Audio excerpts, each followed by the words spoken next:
안녕하세요. 네.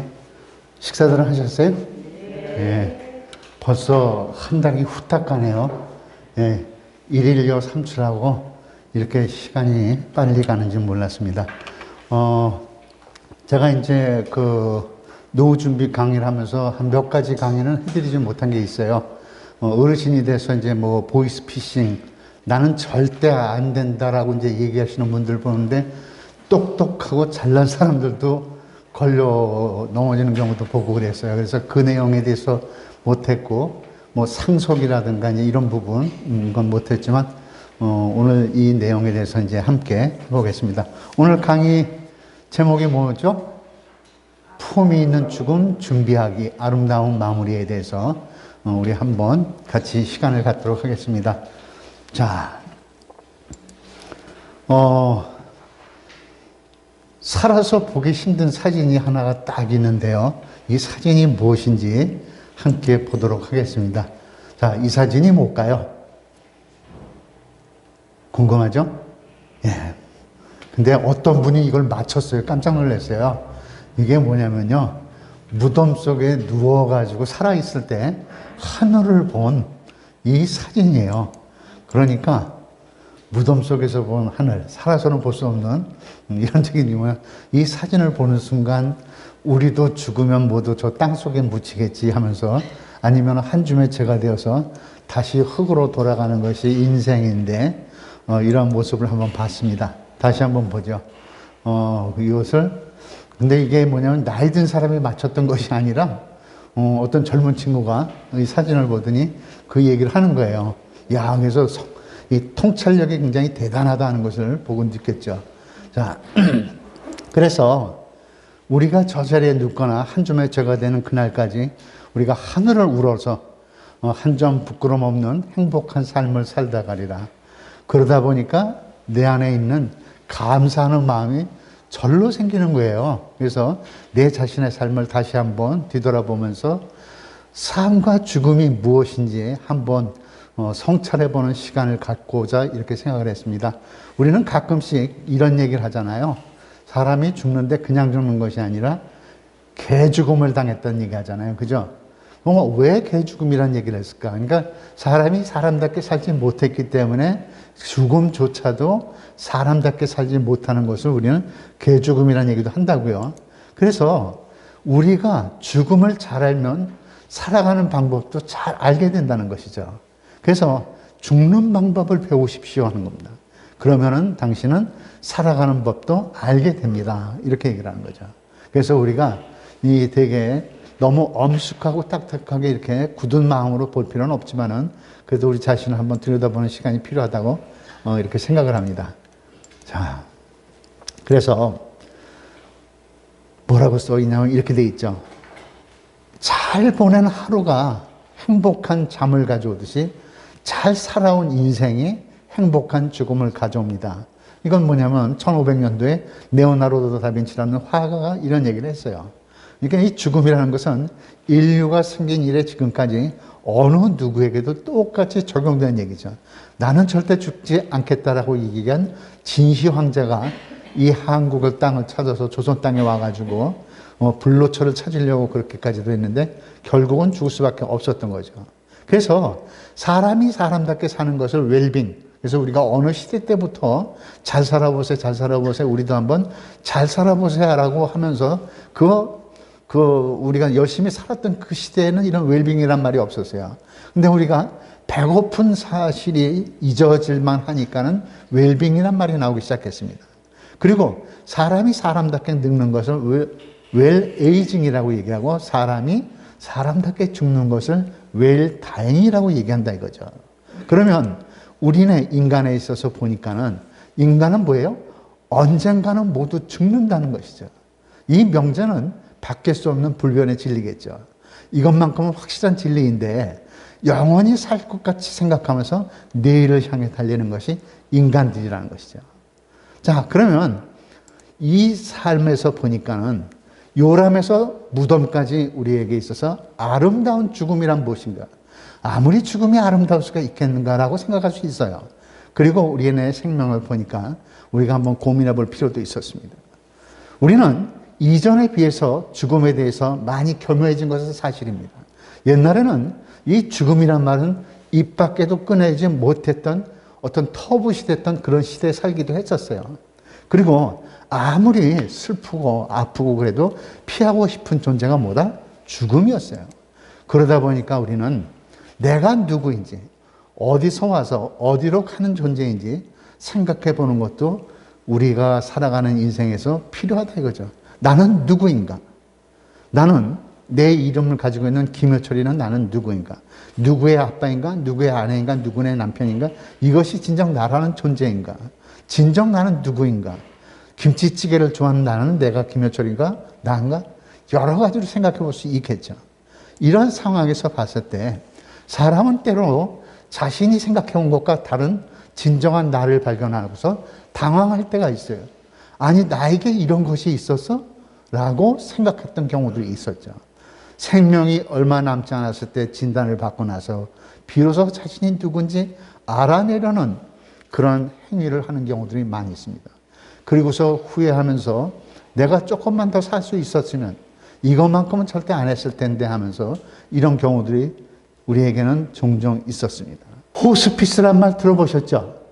예, 이 호스피스가 카톨릭 수녀님들이 처음 한국에 도입을 해가지고 돌아가시는 분들, 임종을 앞둔 분들에게 죽음을 잘 맞을 수 있도록 해주시는 이 수녀들이 이제 그 이야기를 짧게 보였는데요.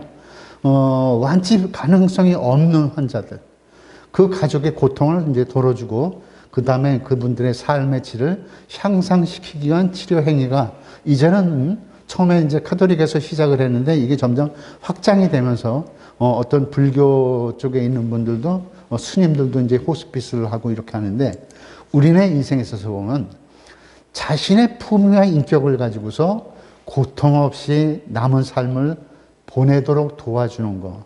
처음에는 호스피스는 뭐 이렇게 통증을 없애는 이런 뭐 프로그램이다 이렇게 생각했던 분들도 없지 않아 있었어요. 그러나 본인이 스스로 맞아들이는데 우리가 한번 잘 생각해 보자고요. 삶은 어떻게 돼요? 신생아실이 아닌 호스피스 병동을 아는 데서 시작됩니다라고 어느 호스피스 전문 의사 선생님이 이런 말을 하더라고요. 그러니까 우리가 살아간다는 데 있어서 삶이라는 것은 아기가 탄생하는 그 순간에 태어났다.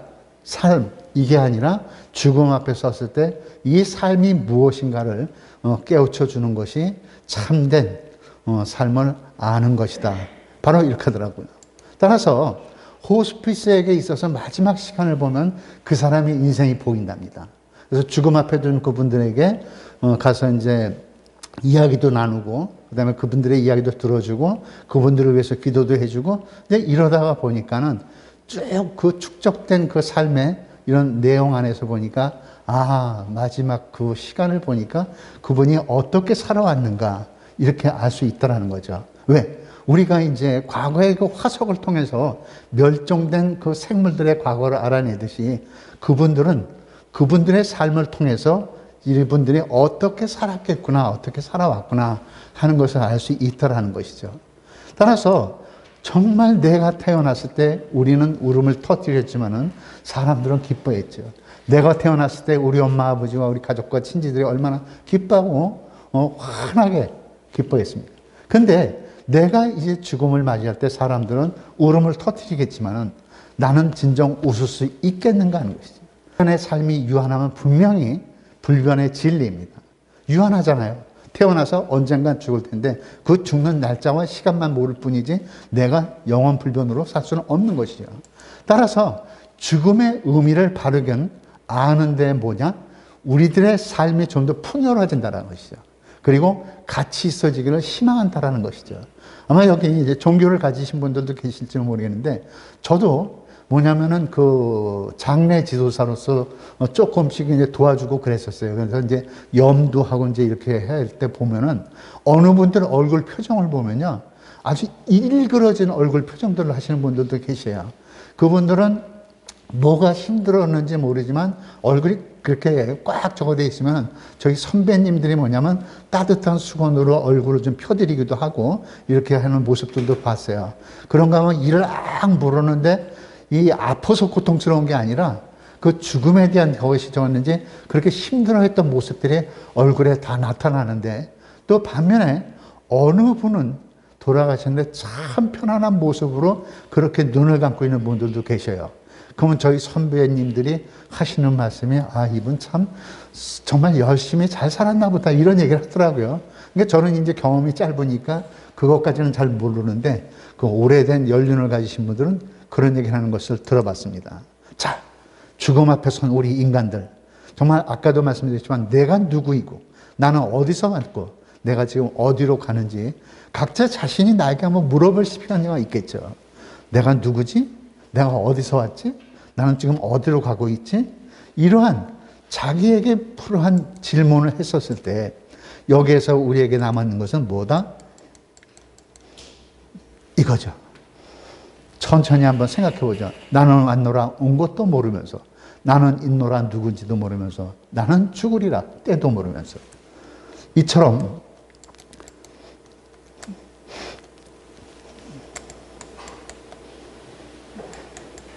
오늘은 말썽을 피우네요. 네. 우리가 이제 죽음에 대해서 이야기하는데, 세계보건기구에서는 소생할 수 없는 영원한 죽음을 죽음이라고 얘기하고, 미국에서 통계청에서는 삶을 의미하는 소견이 전혀 없는 영구적인 종식을 죽음이라고 얘기한대요. 그리고 우리 한국어 대사전에서 보니까 죽을 사자, 인몰, 사망, 사세, 끝장 죽는 일, 생명이 없어지는 현상, 이런 것들을 죽음이라고 이야기한답니다. 그러면 죽음에 대한 명제에서 보니까 우리가 이것은 분명한 것이죠. 인간은 첫째 누구나 죽는다. 두 번째 언제 죽을지 모른다. 그리고 어디서 죽을지조차도 모른다는 것이고, 누가 언제 어디서 왜 이렇게 죽었는지 아무도 모른다는 것입니다. 뿐만 아니라 어느 누구도 생전에 경험해보지 못한 것이 죽음이고, 또 뭐다? 아무도 나를 대신해서 죽어줄 수 없다라는 것입니다. 그리고 과거에는 우리 어머님, 아버님들이 편찮아서 병원에 가서 죽음을 맞이게 되면 의사 선생님이 호수를 빼주거나 그러면서 집으로 모시고 가라고 그래가지고 집에서 죽음을 맞을 수 있도록 해주셨어요. 그러나 지금은 집에서 죽음조차 맞을 수가 없는 것이 오늘날 현실이에요. 거의 보면 병원에서 돌아가시니까 깨끗하게 잘 이렇게 얘기를 하는데, 실제로는 가족과 헤어지는 이러한 시간이 주어지지 않는 것이 굉장히 잘못된 거라고 그렇게 또 얘기하는 거죠. 그러니까 거의 무의식 상태에 있거나 그러면 아버지, 어머니 앞에서 자신들이 부모님께 잘못했던 것, 과거에 이런 시간들을 갖지 못하고 병원에 있어 격리되어 있고 따로 떨어져 있고, 그리고 임종했습니다라고 하고 죽음 앞에서 잠깐 눈앞에 돌아보시죠. 이런 시간들밖에 없다라는 것이죠. 그러므로 우리에게 있어서 이 죽음에 대한 것을 한번 봤을 때 우리에게 필요한 것은 뭐다? 동양적인 전통사회에서는 철학적인 영역보다는 종교적 입장에서 이야기를 많이 했는데, 우리의 전통사회에서는요, 죽음을 자연의 이치로 봤다는 것이죠. 봄이 되고 여름이 되고 가을이 되고 겨울이 되고 다시 봄이 오듯이, 그리고 삶과 죽음을 순환론적인 이런 관점에서 봤기 때문에 내가 죽고 나선 다시 태어나고 이렇게 이런 이야기들을 하는 경우가 있고, 생사이려적 사고, 죽음과 삶이라는 것은 하나다라고 이렇게 우리 전통사회에서는 얘기를 한 것이죠. 이처럼 이 죽음에 대해서 봤었을 때 현대사회는 뭐다? 학문으로 죽음을 찾아내려고 하는 것이죠. 현대공학, 유전공학적인 사고에서 죽음의 장소는 종교시설이 아닌 집이 아닌 병원이 되어버렸고, 죽음의 자본화와 상품화가 되다 보니까 어떻게 돼요? 죽음이 이제는 나는 가족들에게 피해를 줄 수가 없어, 너무나 많이 돈은 들어가, 이런 이야기를 하면서 지금은 작은 장례라는 것이 유행을 하고 있답니다. 나 혼자 죽음을 맞이하고, 그래서 아예 그것을 예약을 해놓고, 그래서 조그만 장례식을 혼자 스스로 내가 죽고 나면 이렇게 해주십시오, 이런 경우도 만들어졌다는 겁니다. 따라서 죽음의 의미는 외연적인 진단이나 관찰 대상이 아닌데도 우리의 내면적 이해가 필요하다는 것이죠. 따라서 우리가 어떻게 살아오는 것이 참된 삶을 살아가는 길인가, 이것을 한번 봤었을 때 아마 우리 모두는 다 그렇게 생각하겠죠. 과연 죽음은 삶의 끝인가, 아니면 끝이 아닌가라고 한번 생각을 해보자 이거죠. 죽음이 끝이다, 아니다, 죽음은 끝이 아니다, 분명히 이것은 사람이라면 누구나 똑같은 죽음 앞에서 제각기 다른 말을 할 것이에요. 그러면 여기 계신 선생님들은 나는 죽음이 끝이다? 아니면 나는 죽음이 끝이 아니다라고 어떻게 생각하십니까? 물론 제각기 다른 생각들을 할 수가 있겠죠. 그러면 이 끝이다, 끝이 아니다라는 것을 봤었을 때 죽음이 만약에 끝이라면은 죽음 준비를 할 필요가 없겠죠. 이미 끝난 거니까. 그리고 희망과 꿈이 사라진다는 것입니다. 뿐만 아니라 인생의 가치와 의미는 크게 줄어든다는 것이요. 그냥 살다가 죽으면 되지 이렇게 얘기를 한다는 거예요. 그리고 내가 만든 죽음 이해에서 갇혀버리는 거죠. 내가 생각하는 이 죽음 테두리 안에서 벗어나지 못하는 것이요. 그런데 죽음이 끝이 아니다라고 이야기할 수 있다면 어떻게 우리의 삶이 변하는가? 죽음 이후를 철저히 준비할 수밖에 없는 것이죠. 그리고 꿈과 희망을 가져볼 수 있는 것이죠. 내가 이 세상에 태어났을 때도 이 세상에는 내가 없던 존재가 어느 날 내가 태어났어요. 마찬가지로 내가 죽음 이후에 어디든가 내가 어떻게 어떤 모습으로 가게 될지 이것은 나도 모르는 거죠. 그러므로 꿈과 희망을 가질 수가 있겠죠. 그리고 지금의 삶보다도 훨씬 충실하게 나를 갖다가 잘 보다듬을 수 있는 시간을 가질 수 있다는 것입니다. 그러므로 죽음을 나에게 있어서 뭐다? 마지막 성장의 기회로 볼 수 있다는 것입니다. 이와 같은 죽음에 대해서 죽음은 삶의 결정일 뿐만 아니라 마지막에 피는 가장 아름다운 꽃이라는 겁니다. 우리들이 태어났을 때 하나의 꽃이 되었지만 그 꽃이 성장하면서 또 어떠한 꽃들을 이루고 있지만 내가 마지막으로 피울 수 있는 꽃은 무엇이다? 바로 죽음이라는 것입니다. 그러므로 내가 마지막에 피울 수 있는 그 꽃을 시든 꽃으로 내가 이 세상에 만기고 갈 거냐? 활짝 피우고 갈 것이냐? 이것은 각자 자신에게 달려있는 것이죠. 따라서 이와 같은 삶에서 죽으면 끝장이라는 것을 증명할 수 있겠는가요? 이제 학자라든가 이런 사람들이 그런 얘기를 합니다. 죽으면 끝이야. 그 뒤에 무슨 세상이 있어. 그냥 이렇게 얘기를 하는 경우가 있겠죠. 근데 죽음 이후는요, 절대로 과학적으로 증명할 수가 없다라는 것입니다. 왜?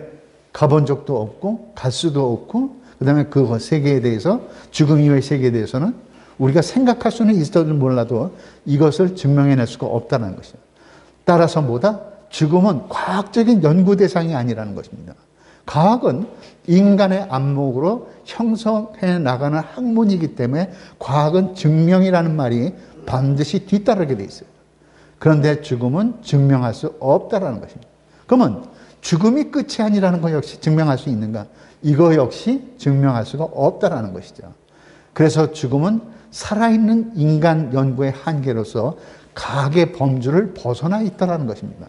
따라서 죽으면 끝이 아니라는 것 역시 과학적으로는 증명이 불가능하지만은 그래도 우리가 만에 하나 내가 혹시라도 죽음이 이후에 어떠한 끝이 아니라면 내가 무엇을 준비해야 되겠는가 한번 생각해 볼 수 있겠죠. 그러다 보니까 우리 인간들은 죽음에 대한 두려움과 공포를 누구나 다 갖고 있더란 얘기죠.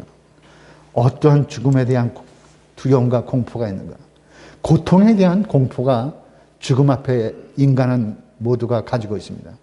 육체적인 고통, 정신적인 고통, 사회적인 고통 뿐만 아니라 영적인 고통까지도 가지고 있는 것이 우리네 인생의 모습입니다. 그리고 두 번째는 고독에 대한 공포입니다. 혼자 외롭게 죽음을 맞이한다는 것. 미지의 세계를 향해서 혼자 떠나야만 된다는 것이 이 고독에 대한 공포입니다. 그래서 우리는 인간이 인간답게 죽을 수 있는 것은 사람과 동물의 차이가 있습니다. 동물은 죽음을 앞두면은요, 그 무리 안에서 떠나간대요. 그래서 홀로 죽음을 맞이한대요. 아무도 모르는 곳에.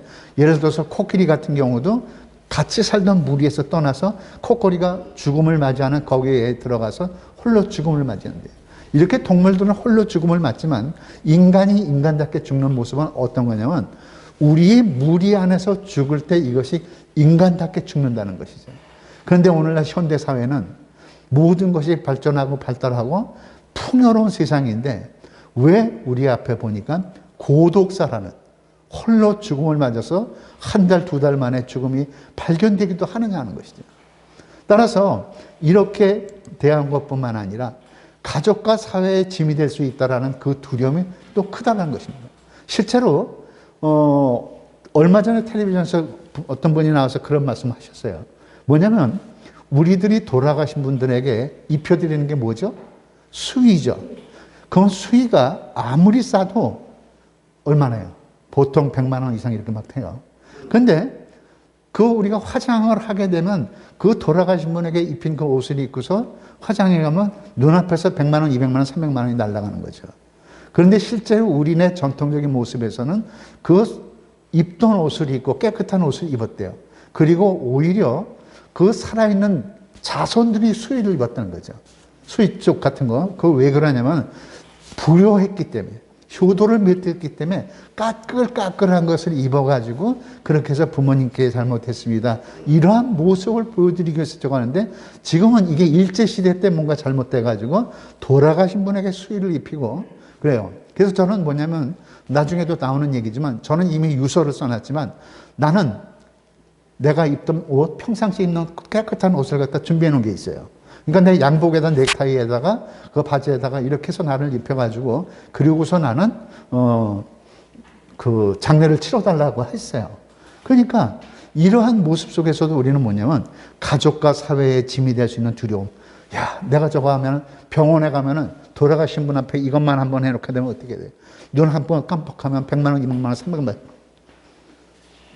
두려운 거죠. 무서운 거죠. 그러니까 이런 것이 가정에 대한 이런 불안감이 있을 수밖에 없겠죠. 그리고 죽음에 대한 두려움과 공포 속에서 뭐냐면 죽어가는 과정에 대한 불안이 있는 것이죠. 내가 어느 날 숨을 쉬고 있다가 숨을 쉬지 못하고 이렇게 저거 하면서 병원에 가서 있고 의식을 잃고 그 다음에 귀에는 소리가 들리는데 나는 표현하지 못하고 이런 불안감이 있는 거죠. 그리고 인생을 불완전한 상태로 마침에 대한 불안이 있는 거죠. 내가 뭔가를 갖다 이뤄놔야 되는데 이뤄놓지 못하고 떠나야 된다라는 이러한 불안감이 있는 것이죠. 그리고 내가 사라져버린다라는, 내가 소멸해버린다는 이 불안감도 더 큰 거죠. 내 아들, 딸들은 지금 눈앞에 있는데 쟤네들을 내가 두고 어떻게 떠나지? 이런 불안감. 그리고 죽음 이후에 대해서 어떤 심판과 벌에 대한 그런 불안들도 갖고 있는 것이 어떤 신앙을 가지신 분들, 이런 분들이 그런 얘기를 하고 있습니다. 따라서 죽음에 대한 두려움에 대한 방어 기제를 사람들은 누구나 가지고 있어요. 어떤 방어 기제를 가지고 있느냐? 나는 죽는 게 아니야. 나는 후손들을 남겨놨으니까 나는 살아있는 거야. 내 후손을 살려놨지. 이런 생물학적인 뿐만 아니라 사회학적으로도 나는 아직도 후손을 남겼으니까 나는 이미 간다 하더라도 내 후손이 살아있으니까 나는 삶을 조금은 띄워놨어. 이런 생각을 한다는 것이죠. 또 하나는 죽음 이후에도 생명이 계속된다라는 종교적인 신념. 그러니까 어떤 종교를 가지신 분들 중에서 보면은 뭐 불교든 카톨릭이든 그리스도교든 어떤 기독교든 이런 모든 데서 보면은 보다 높은 차원의 존재가 된다는 것으로서 죽음을 초월하게 되는 이런 얘기를 하는 것이죠. 그 다음 상징적인 불사성이 자신에게 달성된다고 생각합니다. 나는 열심히 살아오면서 책을 써. 이 책은 내가 죽더라도 세상에 남아있으니까 나는 살아있는 것이야. 이렇게 생각할 수 있는 거죠. 내가 또 뭐냐면 교육, 그 다음에 어떤 영향력을 가지고 살아왔던 그 하나하나가 나는 살아있다고 믿는 것. 이게 뭐냐면 죽음에 대한 방어 기제로서 적어하는 것이죠. 그러므로 이와 같은 데서 보면 또 하나는 뭐냐면 자연 자체를 통해서 인간이 살아있다라는 그런 신념을 가지고도 있습니다. 삶과 죽음이 순환하고 있는 과정이기 때문에 나는 소멸되고 다시 태어나고 이런 순환적인 모습 속에 있다라고 생각하는 거예요. 뿐만 아니라 감정의 고양 상태로서 생과 사가 모두 사라진다 할 때 때로는 누군가는 노래와 춤과 전쟁, 성애, 임신, 운동 이런 작품 등을 통해서 기계적인 도피를 통해서 나타나는 감정의 고양이라는 것이 있습니다. 그래서 어떤 그 인디언들이나 이런 데서 보면은 그 죽음의 경지를 맛을 본다 해가지고 막 춤을 추면서 탈원 상태. 그래서 삶과 죽음의 경계를 넘나든다라는 이런 이야기들도 합니다. 그래서 때로는 잘못된 어떤 그 가치관을 가지고서 그 위험한 수위에 빠지는 그런 분들도 없잖아 있죠. 자, 그렇다면 죽음은 뭐예요? 남의 문제가 아니라 바로 뭐다? 나의 문제라는 것입니다. 그래서 죽음에 대한 새로운 인식과 준비 교육이 필요하다는 것이죠. 근데 외국 같은 경우, 특히 유럽 같은 데는요, 어릴 때부터 죽음 교육을 시킨다는 거예요. 그래서 죽음이 두려움이 아니라 우리 생에서 자연스럽게 받아들여야 된다는 것을 가르치는 거죠. 물론 죽음이라는 것은 부모님이 자식이 저것때 말할 수 없는 슬픔은 똑같죠. 그러나 올바른 가치관을 가지고 살아라는 것이에요. 그러다 보니까 이것은 뭐냐? 나이가 들다가 보니까 사회복리 현상으로 나도 죽어가는 과정에 있다라는 것을 우리는 받아들여야 된다는 것을 의미하는 것이죠. 그러면 이와 같은 모습 속에서 보면 마지막 이야기할 수 있는 게 뭐냐면 죽음의 문제는 바깥에 있는 문제가 아니라 안쪽으로 찾아 들어가야 되는 문제라는 것입니다. 그러므로 이 죽음의 문제에 대해서 바깥에서 찾으려고 하면 해답을 찾을 수가 없는 거고 내 안으로 우리의 어떤 심성 안으로 찾아 들어가면서 죽음의 의미를 한번 찾아보는 것이 필요하다라는 것입니다. 따라서 이제 내가 죽으면 끝인지 아닌지 아까도 말씀드렸지만은 과학적으로는 증명이 불가능한 것과 마찬가지에 대해서 우리는 가끔씩 그런 이야기를 정말 책이나 이런 데서 보는 경우가 있습니다. 호스피스 봉사자들이라든가 죽음을 체험했다는 사람들의 이야기라든가 빙의 형상을 통해서 죽음이 끝이 아니다라는 이야기들도 이렇게 얘기하는 경우를 보게 됩니다. 그 다음에 이제 죽음에 대한 공포는 아까 이제 조금 전에 말씀드렸기 때문에 좋은데 이처럼 이제 무엇보다 필요한 것은 뭐다? 죽음 준비 교육에 있어서 공포 완화. 그러니까 너무 큰 공포와 두려움에서부터 가라앉힐 수 있도록 해주는 거야. 따라서 이 호스피스 병동에 이제 있으시면은 호스피스 이제 간호사들이라든가 이런 분들이 뭐냐면 두려움과 공포에 있는 이분들에게 그 큰 공포를 갖다 차분히 가라앉히고 죽음을 긍정적으로 받아들이고 죽음을 편안하게 맞을 수 있도록 해주는 거죠. 왜 하필이면 내가 그 암에 걸려서 죽어야 한단 말이야. 이런 고통 속에 있는 이런 얘기들을 할 수밖에 없죠. 그래서 이런 죽음 준비 교육이 필요한데 웰다잉, 아까 얘기했던 품위 있는 죽음을 막기 위해서 뭐다? 웰다잉은 잘 죽는 삶이 잘 산다라는 것을 말씀드립니다. 그러므로 품위 있는 죽음이라는 건 뭐다? 우리가 억지로 해서 만들어지는 것이 아니라 내가 이런 준비를 갖다 하나하나 차곡차곡 해왔을 때 그러한 죽음을 맞이할 수 있다는 것입니다. 과연 나는 품위 있는 죽음을 어떻게 준비해야 하는가? 여기서 우리는 하나씩 한번 짚어가도록 하겠습니다. 죽음 교육의 필요성, 이건 실존주의 철학에서 얘기하는 겁니다. 죽음에 대한 배움은 삶에 대한 배움이라고 조금 전에도 말씀을 드렸지만 죽음은 삶이다. 그러니까 잘 살기 위해서는 잘 죽는 법도 배워야 한다는 것입니다. 출생과 같이 우리가 태어난 것과 마찬가지로 성장하는 것과 마찬가지로 죽음도 똑같은 맥락에서 바라보는 것이 필요하다는 것입니다. 그리고 막연한 죽음의 공포를 제거함으로써 뭐다? 삶에 대한 인간의 존경심과 환희를 고양시킨다는 것. 그러니까 우리는 한 사람 한 사람의 생명이 소중하다는 것을 우리는 죽음을 통해서 배울 수 있는 것입니다. 요즘 텔레비전을 볼 때마다 우리가 너무 안타까운 것이 뭐예요? 왜 그 어린 아기들, 그 3살도 안 된 애들, 뭐 7개월, 8개월 된 애들을 갖다가 그냥 패댕이 치고 막 이제 이런 모습들 보면서 너무 가슴이 아픈 거죠.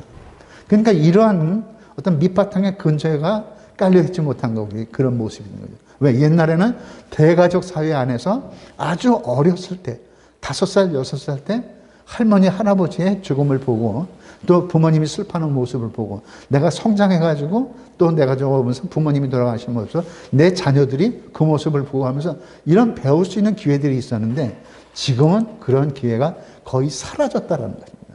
그리고 죽음은 삶에, 그리고 죽은 사람은 살아있는 사람에게 영향을 미치는 거예요. 그러니까 우리가 제사를 드린다라는 의미는 뭐냐면요. 어떤 미신 행위가 아니라 산자와 죽은 이의 만남의 공간이라는 것이죠.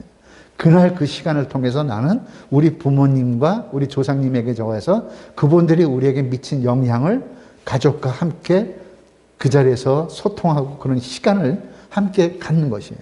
그러니까 이런 의미를 우리가 좀 알아둬야 되는데 이것을 하나의 무슨 무의산 미신행위다 그런 쪽으로 보면 안 되겠죠. 그러므로 피할 수 없는 죽음에 대한 준비는 분명히 필연적입니다. 따라서 죽음을 이해한다. 그리고 죽음을 준비할 때 죽음에 대한 고통을 두려움에서 조금이나마 벗어날 수 있다라는 것입니다. 아마 여기 계신 선생님들 중에서도 어떤 그 장례 지도사라든가 이런 쪽으로 공부하신 분들이 있고 실제로 이렇게 봉사하시는 분들도 계시다고 생각을 하는데요. 이와 같이 이 죽음에 대한 교육의 중요성은 굉장히 필요한데 뭐냐? 공포를 극복할 수 있도록 도와주죠. 그리고 실제로 이제는 아까도 말씀드렸지만 언젠가는 그런 시기가 이제 거의 다 왔다고 생각을 해요. 옛날에는 내 부모님이 돌아가시면 우리 가족이 모이면은 어마어마한 사람들이 함께 슬퍼하고 함께 저거했어요.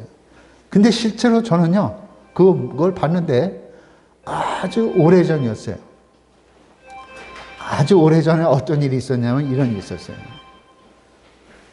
부모님이 돌아가셨는데요. 친지도 없고 아무도 없었어요. 한 사람이 뭐냐면은 그 장례식장에서 혼자 부모님하고 단 둘이었어요. 이게 이제 우리 시대에 와가지고는 앞으로 그런 시대가 불과 얼마 남지 않았겠죠. 이제 혼자서 부모님을 갖다가 모시고 장례를 치러야 되는 이런 시대가 오지 않았는가 하는 생각입니다. 그래서 이 죽음 준비 교육이 필요한 게 이거죠. 잘못된 죽음을 막는 데 도움을 줄 수 있는데 저도 실제로 뭐냐면은 자살 예방 지도자예요. 그래서 이제 자살을 생각하는 분들한테 이제 뭐냐면 상담도 해드리고 그러는데 이분들은 이 죽음에 대한 것을 잘못 생각하는 거예요. 그래가지고 이제 여기서 이제 자살 예방 교육을 하는 건 아니지만은 그런 쪽으로 생각하는 분들 보면은 안타까운 것들이 너무나 많은 경우가 봤어요. 그러니까 죽음에 대한 이해를 잘못하고 있고 죽으면 모든 것이 해결된다고 생각하고 그런 것이죠. 그래서 이 죽음 준비 교육이 삶의 교육이 될 수 있도록 지금의 삶이 얼마나 소중한가는 각자 자신이 볼 필요가 있겠죠. 그러므로 여기에서 이제 우리가 필요한 것은 뭐다? 바로 이겁니다. 다른 사람의 슬픔을 제대로 이해하고 아픔을 감싸줄 수 있다라는 것입니다. 그러니까 죽어도 싸지 이런 의미가 아니라 그렇게 해서 죽었어? 이것이 아니라 얼마나 지금 힘들까? 이런 쪽으로 봐줄 수 있는 것이죠. 그러므로 죽음에 대한 교육의 현주소를 한번 보냐니까 이거죠. 죽음 준비 교육은 뭐다? 어르신이라든가 호스피스 대상자라든가 그 가족을 대상으로 지금 일반적으로 많이 알려지고 있는데 뭐냐면 지식만을 전달하는 이런 식으로 교육이 이루어지는 게 굉장히 많아요. 이것은 지식만으로 가지고 되는 문제는 아니거든요. 그래서 여기에서는 지식과 함께 마음까지도 함께 봐줘야 되는 이런 부분들이 필요하거든요. 그래서 죽음 준비 교육을 받고 나면은 삶과 죽음에 대한 가치, 가족에 대한 태도에 대해서 긍정적인 변화가 일어난다는 것입니다. 그러므로 여기에서부터 우리는 어려서부터 이러한 교육을 잘 가르쳐줘야 되겠다. 이렇게 우리는 의미하고 있습니다.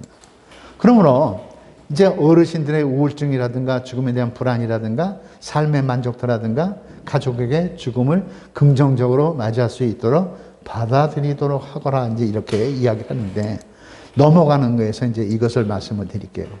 먼저 웰다잉 10계명에 대해서 말씀드릴게요. 첫 번째, 자신의 심신의 건강을 잘 챙기라는 것입니다. 그리고 잘 체크하라는 것입니다. 나는 지금 건강한가? 신체적으로도 건강한가? 심리적으로도 건강한가? 불안한 요인은 갖고 있지 않은가? 이런 것을 잘 챙기고 잘 체크하라는 것입니다. 그 다음 두 번째는 사전 의료 의향서를 작성하라는 것입니다. 그래서 회복 불가능 상태에 놓였을 때 인공호흡기를 장착하거나 심폐소생술 등 해가지고 수혈을 받는 데 가지고 억지로 그 기계에 의해서 살려고 할 때 아니라 나는 만약에 이런 상황이 있으면은 나는 이것을 강제적으로 하지 말고 떼어내어 주십시오라고 이렇게 미리 써내는 겁니다. 세 번째는 자성의 시간을 가져라는 것입니다. 이 자성의 시간을 갖는다는 것은 뭐다? 지금까지 살아온 인생 여정을 되돌아보는 것이죠. 나는 지금까지 어떻게 살아왔는가 하는 시간을 갖다 보면은 정서적인 안정을 취할 수 있게 되는 것이죠. 네 번째는 뭐다? 바로 이거죠. 법적 효력이 있는 유언장을 작성하십시오 하는 겁니다. 자녀간의 재산 분쟁을 막기 위해서 유언장을 작성하는데 뭐 우리는 너무나 많이 봐서 아실 거예요. 장례식장에서조차도 형제들끼리 싸운다는 얘기 많이 들었습니다. 그런데 이걸 쓸 때 굉장히 저걸 해야 되는데 자필로 써야 되고 이런 몇 가지가 있는데 이런 내용에 대해서는 다음에 이제 기회가 주어질 때 그 내용은 설명을 해드리겠습니다. 그래서 여기서 보면은 먼저 자필 유언장을 효력을 받으면 뭐다? 내용은 자유롭게 쓸 수가 있어요. 그리고 전부 자필로 써야 돼요. 그리고 이제 연, 월일, 주소, 그 다음에 성명, 날인을 모두 하셔야 되는 것이고, 그 다음에 뭐다? 번지수까지도 정확하게 쓰셔야 되는 주소로. 이런 것들이 꼭 필요하다. 근데 여기서 한두 가지가 빠졌기 때문에 법적 효력을 누릴 수가 없는 경우들이 종종 있더라는 것입니다. 그 다음, 다섯 번째는 자원봉사하기. 살아있을 때, 건강할 때 내가 가지고 있는 이 재능을 이웃을 위해서 도울 일이 없는지 찾아서 봉사하는 겁니다. 결국 이 봉사는요, 나 자신을 되돌아볼 수 있는 시간이 되고 사회에 대한 공헌이 되는 시간이 되기 때문에 이것이 웰빙 10계명에 꼭 들어가고 있는 것이죠. 그러므로 내가 지금 할 수 있는 일이라는 것이 거의 없다라고 하는 것이 아니라 조그만 거 하나라도 찾아보면 그 자원봉사에 있는 것들이 많더라는 얘기죠. 그리고 그 다음에 뭐다? 여섯 번째, 버킷리스트를 작성하라. 버킷리스트란 말을 많이 들어보셨죠?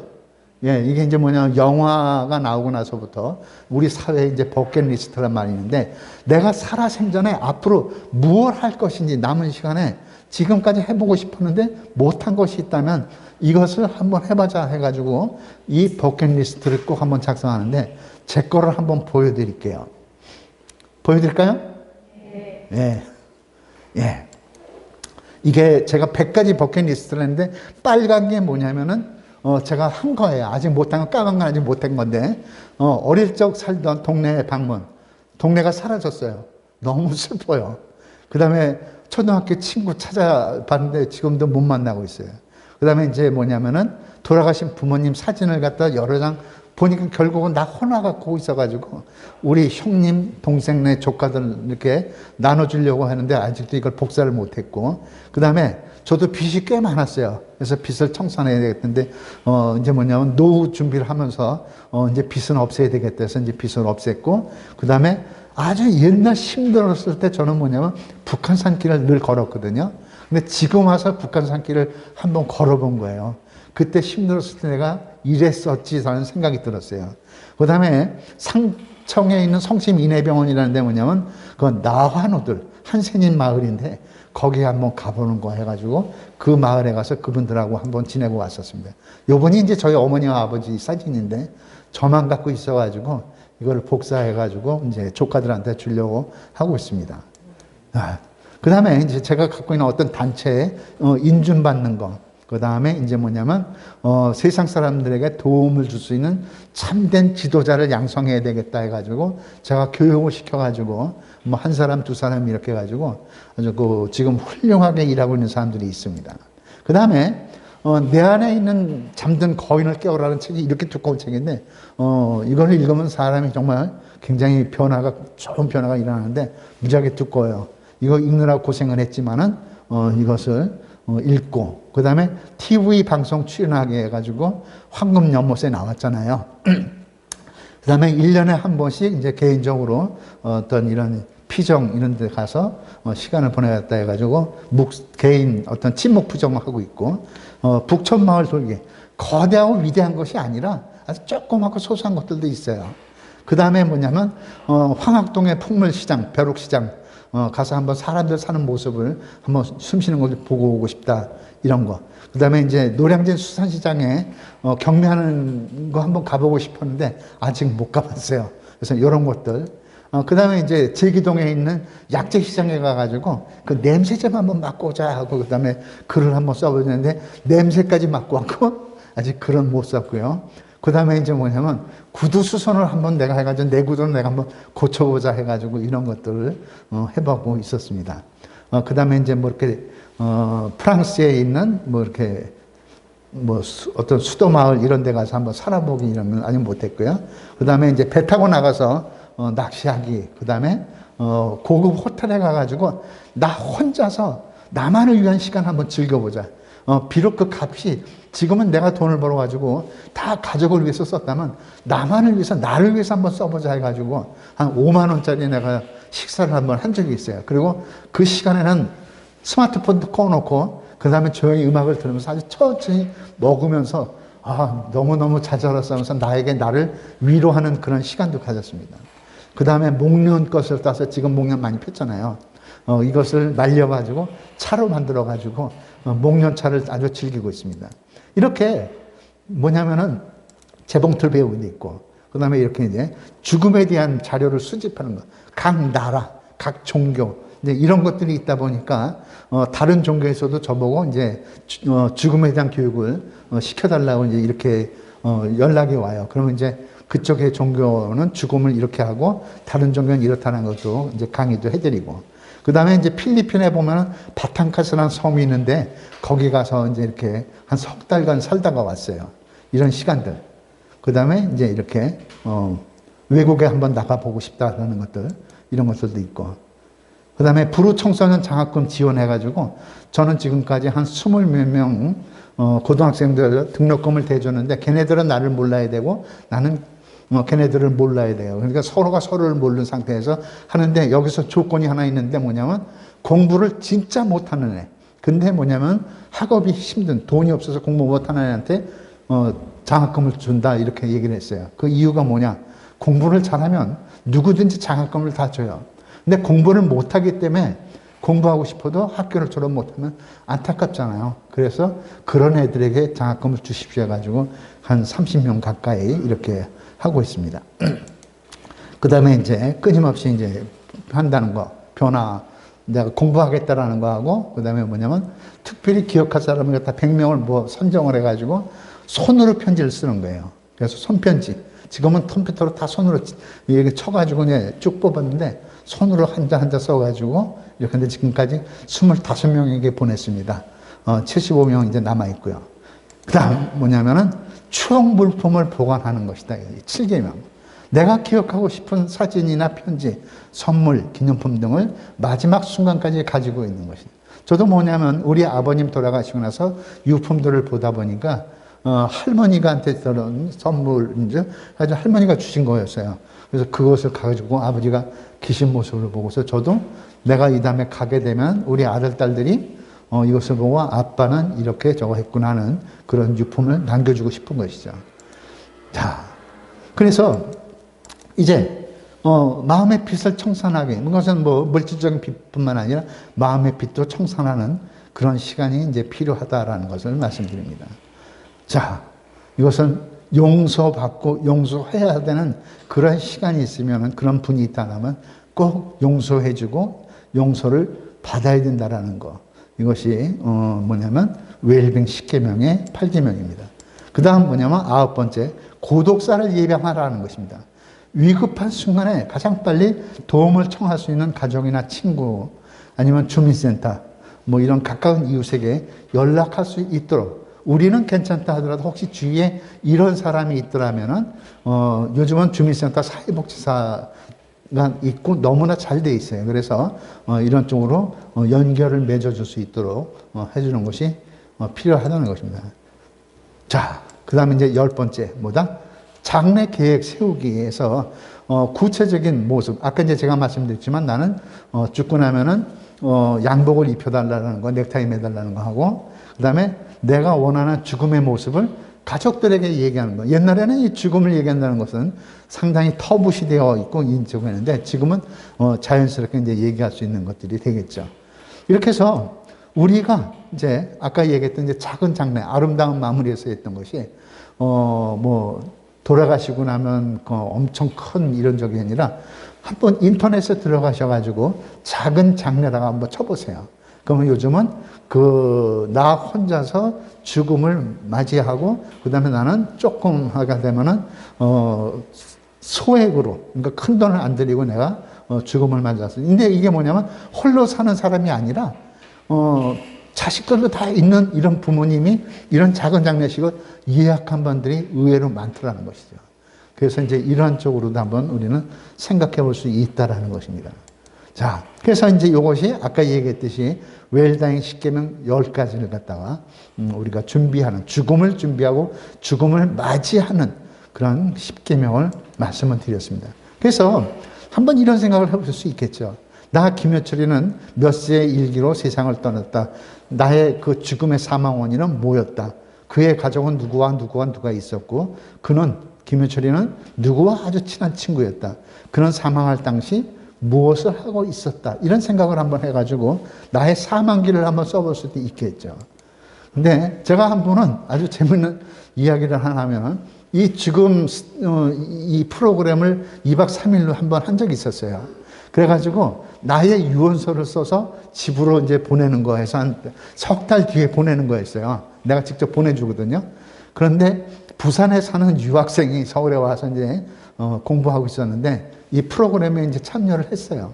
그리고 이제 유서를 썼어요. 그리고 이제 집에다가 이제 내가 석 달 뒤에 보냈는데 석 달 뒤에 그 아가씨 집에서 난리가 난 거예요. 왜? 우리 딸이 유서를 써가지고 집으로 보냈는데 서울 자기가 사는 집 주소로 보낸 게 아니라 부모님이 사는 부산으로 보냈으니까 얼마나 난리가 났어요. 그래서 무슨 일이 있느냐, 왜 그러느냐, 왜 죽으려고 하느냐, 이 유서는 뭐냐, 이제 이랬던 이야기 있는데, 그게 아니고, 이제 이런 죽음, 이런 교육 훈련을 받고 거기서 쓴 거다라는 것을 오해를 푸른 적이 있었습니다. 그 다음에, 내 인생이 만약에 한 달 남았다면, 만약에 내가 꼭 하고 싶은 일이 있다면 과연 뭘까? 한번 생각해 볼 수 있겠죠. 그리고 내가 꼭 버려야 될 것이 있다면 과연 뭘 버려야 될까? 한번 생각해 보세요. 이것도 버리고 저거 하다가 보면요. 이것도 이유가 있어서 못 버리고 저것도 이유가 있어서 못 버리고 버리지 못하는 게 너무나 많아요. 그러니까 이렇게 준비하는 시간이 필요하죠. 그리고 나의 묘비명에 대해서 한번 써보는 거예요. 이 묘비명이 뭐예요? 세상을 떠나고 돌아가신 분에게 건네는 마지막 인사가 묘비명이죠. 자, 이렇게 해서 과연 나는 묘비명을 어떻게 쓸까 한번 고민해 봤어요. 그래서 저는 이렇게 썼어요. 지금까지 살아보니 세상 모두가 나를 위한 선물이더라. 이제 김효철 저의 이제 묘비명이에요. 그래서 참 살아보니까 모든 게 나에게는 선물이었고 이렇게 되더라고요. 그래서 이렇게 한번 생각을 해봤습니다. 그래서 이제 우리에게 있어서 행복한 사람으로 태어나기. 과연 행복한 사람은 모든 것을 갖고 있는 사람이 아니라 뭐다? 갖고 있는 모든 것을 최고의 것으로 만드는 사람이라는 것입니다. 그래서 지금 한번 생각을 해보세요. 내가 얼마나 지금 살아오는 인생을 지금까지 봤었을 때 내가 감사할 일이 얼마나 많은가. 고개를 이렇게 돌릴 수 있는 것만 해도 얼마나 감사합니까? 지금 내가 시력이 약해져서 잘 볼 수는 없다 하더라도 조그만 글씨는 안 보인다 하더라도 내가 지금 그래도 텔레비전을 볼 수 있는 것만 해도 얼마나 감사할 일이냐. 그리고 내가 오른발 왼팔 다 움직일 수 있으니 얼마나 감사합니까? 이 모든 것들이 감사한 거 하나하나를 갖다 따져보니까 감사한 날이 차고도 넘치는 것이죠. 이처럼 지금 내가 살아오는 인생의 여정에서 하나하나 한번 보니까 제가 숙제를 하나 드릴게요. 오늘 집에 가셔서 지금 오늘 다 할 필요는 없겠지만 그래도 한번 내가 감사할 일을 갖다 한번 보세요. 100가지를 한번 써보세요. 어떻게 해서 감사한가? 들을 수 있으니까 감사하고, 꼬집으니까 아프니까 감사하고, 그 다음에 슬플 때 울 수 있으니 얼마나 감사하고, 기쁠 때 웃을 수 있으니 얼마나 감사한가? 내가 음식을 씹어서 먹었더니 이게 소화가 되니까 얼마나 감사한가? 이 감사할 일이 자꾸 생각해 보니까 너무나 많더라는 것이죠. 그래서 감사할 일이 얼마나 뭐가 있어 라고 생각한 것이 아니라 하나하나 보니까는 감사할 일이 너무나 많더라는 것이죠. 그래서 적어도 100가지를 쓰려고 하는데 지금은 그냥 100가지 쓰라고 하는데요. 실제로 제가 이제 감사 교육 프로그램을 할 때는 뭐냐면 배우자 감사를 100가지를 쓰라고 그래요. 이 왼수 같은 이 남편한테 속만 지지리 쏘고요. 돈 하나 제대로 벌어주지 못한 이 남편을 감사한 일을 쓰라고 그랬더니 감사할 게 뭐가 있어? 이런 생각을 한 거예요. 그런데요. 실제로 저랑 같이 교육을 같이 하고 있는 강사님이 한 분이 계신데요. 이분은 호르몬이 지금 딸이었어요. 그 다음에 또 뭐냐면 남편도 외동아들의 어머니가 홀어머니였어요. 그런데 시어머니를 모시고 살면서 또 뭐냐면 친정엄마랑 같이 살았어요. 그러냐 얼마나 힘들었겠어요. 근데 이 시어머니가 보통 센 분이 아니었어요. 그러니까 친정어머니가 먼저 돌아가셨고 시어머니가 늘 아들만 최고라고 그러고 며느리 구박을 하고 말도 못했어요. 그러니까 힘들었는데 얼마나 힘들었냐면요. 시어머니가 너무 힘들게 하니까는 울긴 울어야 되겠는데 어디 가서 웃을 못하니까 본인이 이제 그 안방에 들어가서 이 장롱을 열고 그 다음에 이부자리가 쫙 있잖아요. 이부자리를 갖다가 딱 얼굴을 갖다가 안에 파묻고 그러고서 엉엉엉엉 우는 거예요.